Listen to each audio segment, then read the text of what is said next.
Pimblett recently made a bold claim. He said it would actually help his career if Ilia Topuria beats Charles Oliveira and becomes the new UFC lightweight champion. Why? Because Paddy believes he'd be Ilia's very first title defense. And Paddy didn't just say it, he sent a message on Instagram that shook everyone. He posted a photo of himself head-kicking Michael Chandler and captioned it, "Can't wait to land one of these on Elizo." It's clear he's itching for that title shot. But while that was happening, Chael Sonnen was absolutely going off on Islam Makhachev.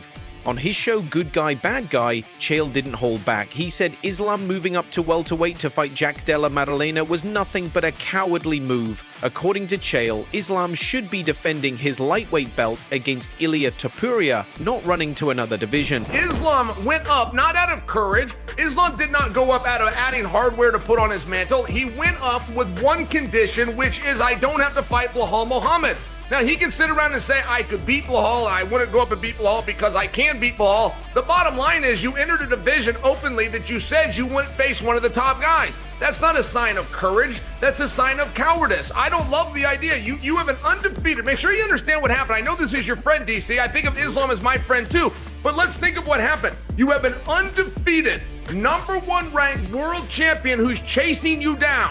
He is willing to leave his division behind. He's willing to walk away from his belt to chase you down. You are so interested in getting away from this guy that you not only leave your belt, you leave your division, and the whole thing is only contingent that you don't have to fight Islam. Not for nothing. This is not the way champions conduct themselves. Meanwhile, Mike Perry wasn't quiet either. After Darren Till fought in Misfits Boxing and scored a unanimous win against Darren Stewart, Perry had something to say. He called Till out directly.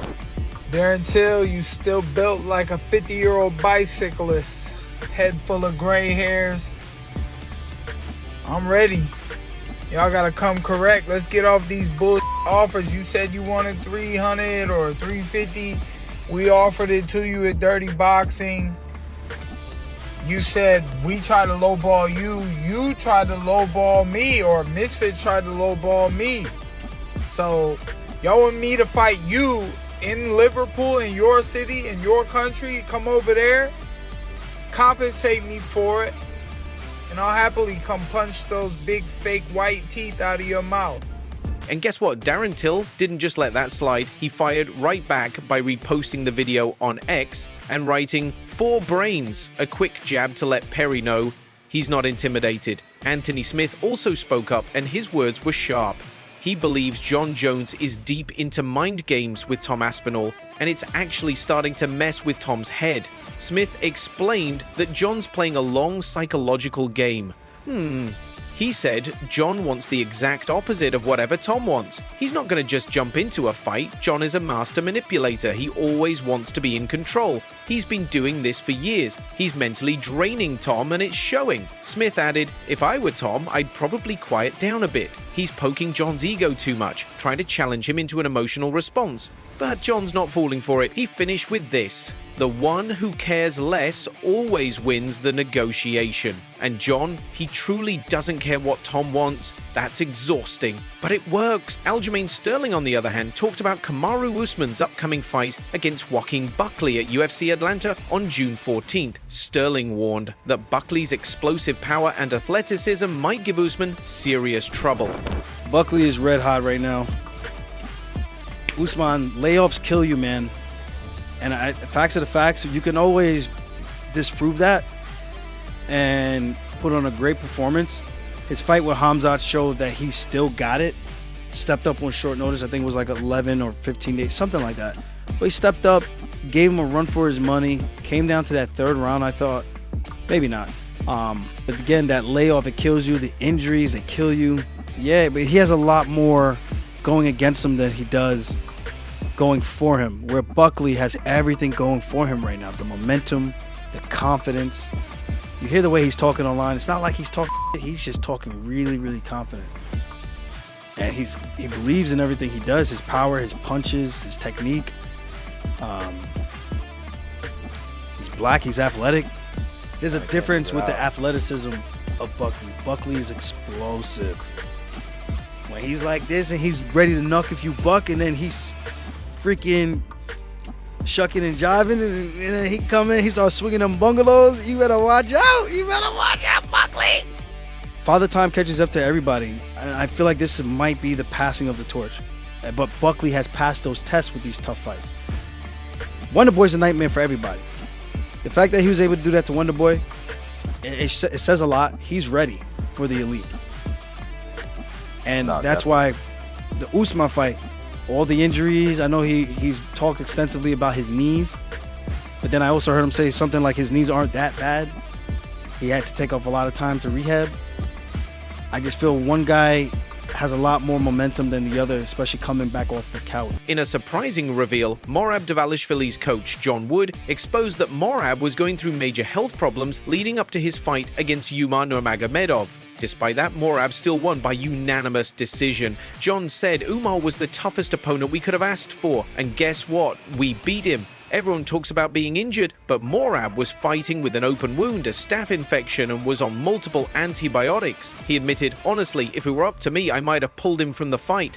That's how bad it was. He could barely walk. But then he described something inspiring. One day, this man who could barely move goes and spars 10 rounds like an animal. That's when I knew we're gonna win this fight. Wood took a jab at Umar's team, saying they're now talking about a busted hand and needing more time. But remember, they asked for the fight. We didn't push it. He then added something powerful. If Merab ever loses that belt, you won't hear him make excuses. No talk about injuries, rain, or drama. Merab fights differently. People don't understand what he brings. At the same time, Henry Cejudo made a big statement. He said if Khamzat Chimaev wants to win against Dricus Du Plessis, he'd better finish the fight in the first or second round. Khamzat Chimaev, he put it on Robert Whittaker. That being said, Dricus Du Plessis necessarily doesn't have the best hands, but the fact that he brings in the grappling and that he likes to scramble and he doesn't stay on bottom and he's looking to get up, that's what makes that fight problematic for a guy like Khamzat Chimaev against Kamaru Usman. It was a close fight, but as we saw that third, you almost kind of start to wonder, what if Kamaru did have more time? And what if this fight was 5 damn rounds? Think about it, guys. The time that he was tested was against Gilbert Burns. If Khamzat doesn't get it done within the first round or even second, to me, it is all DDP. Ali Abdelaziz, manager to the Stars, is now pushing for Justin Gaethje to fight the winner of Ilia Topuria versus Charles Oliveira. In a chat with MMA Junkie, Ali passionately said, Justin is the #1 contender. He stepped up when Dan Hooker pulled out. He fought Rafael Fiziev at UFC 313 and crushed it. Ali didn't hold back either. Justin deserves this. The guy gave up his title shot to save International Fight Week. He knocked out Dustin Poirier and Dustin got a title shot. How does that make sense? He finished strong. Justin Gaethje never picks or avoids opponents. He'll fight anyone, anywhere, anytime. But it has to be fair. If Ilia wins, Gaethje versus Ilia would be an absolute blockbuster. Meanwhile, the biggest shocker came from Jon Jones himself. He posted a video on his Instagram story and fans were left stunned. Yeah. I'm over here sipping on coconut, talking about when you gonna fight. Then he jumped on X and shared even more. John wrote, been in Thailand, enjoying life, eating everything in sight, and somehow I'm losing weight. The food here is so clean and delicious. One user sarcastically replied, enjoy your last days as champ before being stripped. John fired back, stripped? Do I really seem like someone who cares about things like that? Another person challenged him. If you didn't care, you'd have vacated the belt since you clearly don't plan on fighting Tom. John doubled down. Y'all barking up the wrong tree. I told the UFC my plans a long time ago. No idea why they haven't shared them with you yet. When asked directly, what are your plans? John answered, to keep making money off this amazing brand I built. One person snapped, shut up and fight, and John clapped back, saying, that attitude is making me rich. Your desperation is profitable, so thank you, keep it coming. And then came this wild flex. Bro, I can't walk 2 feet here in Thailand without someone wanting a picture. My Russian and UK fan base has exploded. Everything's working out perfectly. But the biggest bombshell? A video surfaced of Jon Jones FaceTiming his old friend Camille Gaishvet. And in that call, Jon casually announced that he's done fighting. Camille told Jon he looked good and still had 10 years left, but Jon surprised everyone by simply replying, nah, I'm done. How are you, bro? Everything is fine, my friend. You doing good, my man. I'm excited to see you again.